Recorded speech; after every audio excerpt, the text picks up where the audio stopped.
ఆంధ్రప్రదేశ్ ప్రజల అభిమాన నాయకులు, రైతు పక్షపాతి, ఒక దార్శనిక నేత, ఆంధ్రప్రదేశ్ ముఖ్యమంత్రి గౌరవనీయులు చంద్రబాబు నాయుడు గారికి, వేదిక మీద ఉన్న సహచర మంత్రులకి, గౌరవ ప్రజాప్రతినిధులకి, ఇవాళ ఈ కార్యక్రమంలో పాల్గొంటున్న మైలవరం నియోజకవర్గానికి సంబంధించిన రైతు సోదరులందరికీ నమస్కారం. నా పక్కన అనగాని సత్యప్రసాద్ గారు కూర్చొని నా చెవులు కొరుకుతున్నారు. ఏంటి ఈ కార్యక్రమము, రామానాయుడు గారు మంచినీళ్ళు కూడా పెట్టలేదు అని.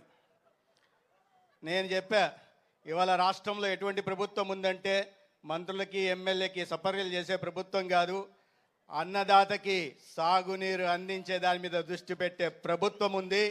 మనకు నీళ్లు లేకపోతే ఉంది, అన్నదాతల మొహంలో సంతోషం చూడండి. ఎక్కడో గోదావరి నీళ్ళని తీసుకొచ్చి కృష్ణా డెల్టాకి అందిస్తారంటే అవునవునవును మన ముఖ్యమంత్రి గారు అని అనగాని గారు అనుకుంటున్నారు. మనకు నీళ్ళు లేకపోతే కాసేపేం కాదు, కానీ అన్నదాతకు పంటకి సాగునీరు రాకపోతే రాష్ట్రం ఏమవుతుందో తెలుసు. కాబట్టి ప్రాధాన్యత లేదో ఈ రాష్ట్రంలో గౌరవ ముఖ్యమంత్రి గారికి తెలుసనే విషయాన్ని మేమిద్దరం కూర్చొని మాట్లాడుకుంటున్నాం. నేనేదో ఉదయం ఇంకో కార్యక్రమం, ముఖ్య కార్యక్రమం రైతులకు సంబంధించి ఉంది. ఎంత ఒత్తిడి చేసినా ముఖ్యమంత్రి గారి కన్నా ముందు 10 నిమిషాలు రావాలని ప్రయత్నం చేసినా అక్కడ సాధ్యం కాలేదు. హడావిడిగా పరిగెత్తొస్తూ మా పిఏకి అడుగుతున్నా, ముఖ్యమంత్రి గారు వెళ్ళిపోయారు కదా, అక్కడ ఏదన్నా ఇది ఉంటాయేమో, అడ్డంకులు ఉంటాయేమో, లోపల వెళ్ళడానికి ఇబ్బంది అవుతాయేమో, ఓసారి కలెక్టర్ గారికి చెప్పండి అని. మీరేంటి సార్ మంత్రి అన్నారు. అయినా ఇబ్బందులు ఉంటాయా, ఎందుకంటే వచ్చా చూస్తే ఎక్కడా బ్యారికేడ్లు లేవు, ఎక్కడా పరదాలు లేవు. గౌరవ ముఖ్యమంత్రి గారు రైతుల మధ్య కూర్చొని ఒక సాధారణ రైతులాగా, ఇవాళ రైతులాగా ఒక తెలుగు రైతు ఎలా ఉంటారో అలా ఉట్టిపడేలాగా కూర్చోన్నారు. ఆ రోజులు పోయినాయి, బ్యారికేడ్ల రోజులు పోయాయి, ఆ రోజులు పోయినాయి, పరదాల మాటను తిరిగే రోజులు పోయాయి. ఇవాళ ప్రజల మధ్య ఉంటూ అది కూడా నేను వస్తానన్నా, దానికే వస్తానా, నువ్వు తొందరపడద్దు. మళ్ళా ఇవాళ ప్రజల మధ్య ఉంటూ ప్రజల సమస్యలు తెలుసుకోవాలి. అది రైతాంగమైనా, మహిళలైనా, యువత అయినా, ఉద్యోగాని కోసం ఎదురు చూస్తున్న విద్యార్థులైనా, దివ్యాంగులైనా, ఆటో డ్రైవర్లైనా, చేనేతలైనా, మత్స్యకారులైనా, ఎవరి సమస్య అయినా ప్రజల మధ్యలోకి వెళ్ళి వారి సమస్యల్ని విని సానుకూలంగా స్పందించడమే కాకుండా దానికోసం పరిష్కారం కోసం పరితపించే నాయకత్వం ఇవాళ రాష్ట్రంలో ఉంది. చెట్లు అంటున్నారు, చెట్లు కూడా నరకడాలు లేవని. చెట్లు నరకడాలు లేవు, ఎంత సుందర దృశ్యమే ఉందో చూడండి. గతంలో ఇటువంటి కార్యక్రమం జరిగితే ఎక్కడో 20 కిలోమీటర్ల నుంచి బ్యారికేడ్లు ఉండేయా కాదా? చెట్లు ఆ పచ్చదనం కనిపించేదా? పోయేది. ఎంత సుందర దృశ్యం ఉంది. ఆ నీళ్లు చూస్తుంటే మనసుకు ఆనందంగా ఉంది. పోనీ ఏదన్నా గోదావరి నుంచి కృష్ణా డెల్టాకు మాత్రమే చేస్తున్నారా? గతంలో ఇట్లా ప్రచారాలు జరిగేవి.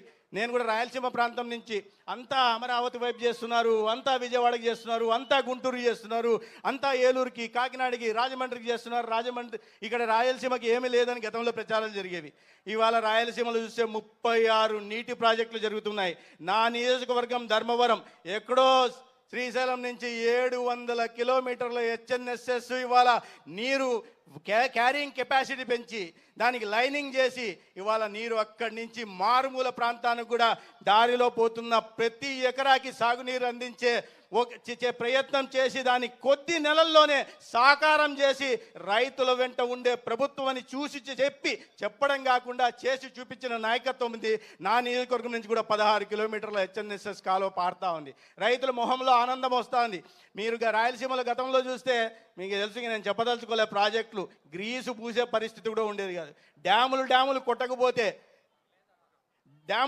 కొట్టకపోతే పట్టించుకునే పరిస్థితి లేదు. ఇవాళ మళ్ళీ ప్రాజెక్టులు మొదలైంది. ఎక్కడో తుంగభద్రలో గేటు కొట్టకపోతే అహర్నిశలు అక్కడ కూర్చొని రాత్రంతా దాన్ని పర్యవేక్షిస్తూ మంత్రులందరినీ అక్కడికి పంపించి ఆ గేట్లని మళ్ళీ తయారు చేసి, చాలా పెద్ద పని, కొన్ని సంవత్సరాలు పట్టే పనిని కొన్ని రోజుల్లో చేసి, అంటే ఒక సమర్థవంతమైన నాయకత్వం ఉంటే ఎలా ఉంటుందన్న విషయాన్ని చేసి చూపిస్తున్న సందర్భంగా ఇవాళ ఈ కార్యక్రమంలో నన్ను కూడా భాగస్వామ్యం చేసినందుకు నేను నిమ్మల రామానాయుడు గారికి, అధికార యంత్రాంగానికి ధన్యవాదాలు తెలియజేసుకుంటూ సెలవు తీసుకుంటాను. నమస్కారం.